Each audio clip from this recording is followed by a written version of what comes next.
kidnaps and tortures people in underground prisons must be considered as a renegade criminal enterprise.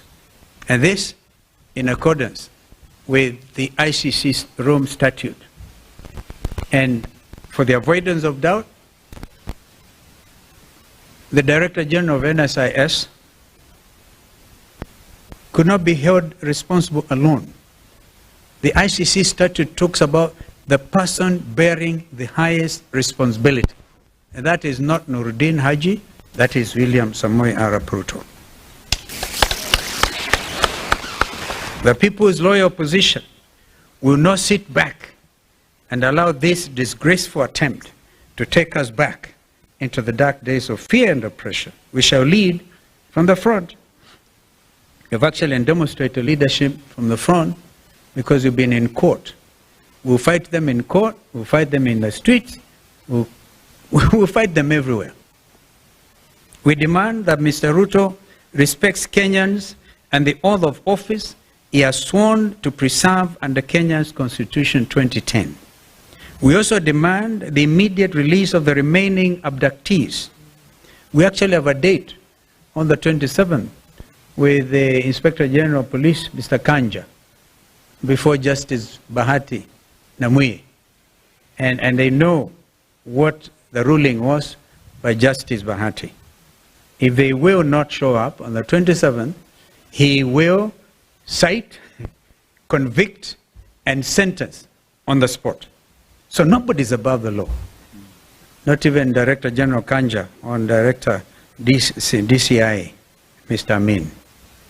If Ruto refuses to respect and enforce Kenya's constitution and laws, the solution is straightforward. He should resign. And the world is changing. Just today or yesterday, a sitting president of the Republic of South Korea was arrested in State House. We celebrate this kind of development because people must be held to account. This is what the Gen Zs have been advocating for. Meanwhile, let Mr. Ruto and all others who perpetrate violent crimes against Kenyans know that they will not go unpunished. On the Independent Electoral Boundaries Commission, IBC, we have been very clear and consistent and followed the law at all times. Those who are barriers to the establishment of the IBC selection panel are puppets of Mr. Ruto. They bear the highest responsibility in the current constitutional crisis and an attempt to pre-rig the 2027 general elections. We will not allow that to happen. And I will ask my brother Kioni to respond to some of the remarks by some of these renegades who can even say they know how to manufacture presidencies beyond 24 years. These renegades must be called out.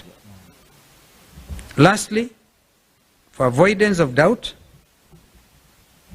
Honorable Farah Maalim, who until now has been Wiper Democratic Party's